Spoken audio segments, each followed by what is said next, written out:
you have millions of families here in this country who are living in the shadows, worried about deportation. If it weren't for me, you wouldn't even be talking about illegal immigration. Immigration. Every American should want immigration reform.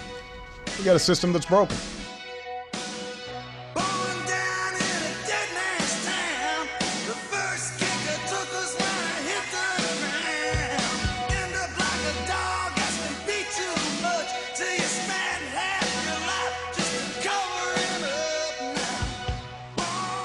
And I remember stepping out of the car and thinking, this grass looks exactly like what I see in the cartoons. Like, it's even, it's green, it's like crystal, like clear, it's like perfect. My name is Aleks Karczmiarz. I'm 23 years old and I'm an immigrant from Poland. When me and my mom moved in 2001, we moved in the summer of 2001, I want to say June, July. So that was before 9/11. And we didn't anticipate that after 9/11, everything changed. 9/11 properly caused the country to evaluate, how do we know who's coming in? There are people who are trying to hurt us. Back before the 2000s, Illinois was the only state that would give out Social Security cards. I think it was just you had to show a visa and you get a Social Security card and you can get a license. My parents did go ask if it would still be possible for me, and they tried to kind of work around the system and say, but she's a minor, the whole family has it, like, what is she gonna do? But it didn't work. My parents kept an extremely tight leash on me. Now, if I had committed like a felony or something, or like drug possession or things like that, then all your chances of getting a green card are just shot. So I always, I had to follow the rules. I didn't party, I didn't drink, I didn't do anything bad. But yeah, there's a reason they kept a tight leash on me, and it was a very good reason, and I was extremely pissed off at them at the time because I wanted a normal life. She is my miracle baby. She was born after 24 weeks pregnant. My mom actually didn't tell me any of this until I was 15. She just told me, it's not possible for you to do anything right now. And my brother at the time was married and he had a green card, but for him to actually sponsor any of our family members, he had to be a citizen. But he didn't actually sponsor my mom until I was, I think, 16 or 17 years old. And we don't really know why he waited that long. It was just we didn't think it was an issue. So when I was 17, my mom finally got her green card. And then she tries to sponsor me. We sent in the documents, the payments, everything, and we waited. Nothing came back. So me and my brother, we go to the immigration lawyer, and this is like when I'm 17. And we sit down, he looks over my paperwork, and just without even saying anything else, he looks at me, and the first question he asks me is if I have a boyfriend. And I was like, no. And he's like, well, you need one, because that's your only way of getting a green card. So at 17, I found out I had to get married to apply to college, to get a license, to be able to work. I graduated high school in 2011, and I was just kind of sitting around. All my friends had went off to college. One of my friends was engaged at this point. So I just kind of sat around.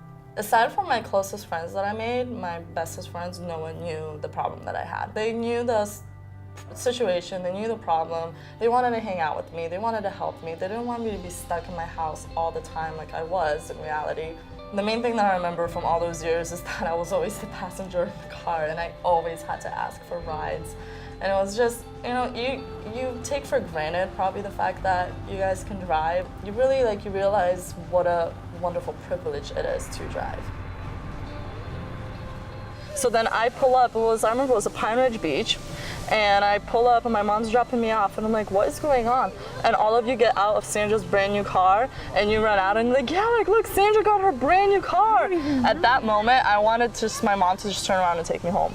I was like, I can't stay at the beach with them right now. I'm like, this is too much. I'm like, this girl just got a brand new car. Everyone just got their licenses. No, and I don't think you knew about it yet. No, I didn't. No, you didn't. And I was just like, I wouldn't have been that insensitive. I didn't want to be there at all. It was like, she just got a brand new car and I'm over here cool, nice, awesome.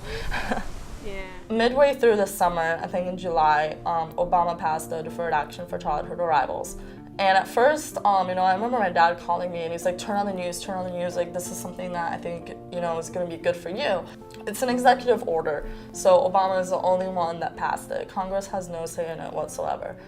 And he passed it to basically give kids like me who were brought here by their parents, a chance to get a social security card and an employment authorization card, which allows us to work, and in turn lets us get a driver's license and apply to colleges.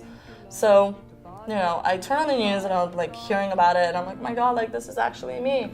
Because the act states that you had to have been brought here when you were under 16 years old, and you had to be no more than 30 years old at the time of the passing of the act. About a year later, I finally got, my employment authorization card, and I could go get a social security and a driver's license. So basically, this act allows me to have those things for 2 years, and then I have to renew it. Obviously, the second that this happened, I applied to all the schools that I wanted to go to. I don't see myself as an international student, obviously. I've been living here and studying here for the last 15 years.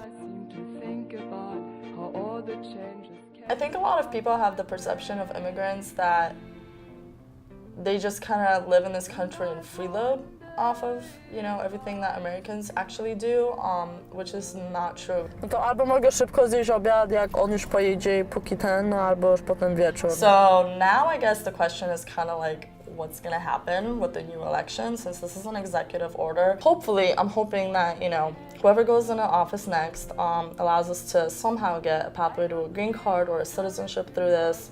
And if not, then I'll worry about it later. If I'm not going to have any future in this country, if I'm not going to get married, if the laws aren't going to change, then how long am I going to sit here and do nothing with my life? I'm not like party affiliated. I just don't want whoever goes into office next to just be like, okay, well, we're going to revoke this, and after your guys' documents expire, you can't renew them. So then what are we going to do? You gave almost 700,000 plus kids a way to live here and work and go to school and have a life. And if you suddenly take that away from us, like, what are we going to do?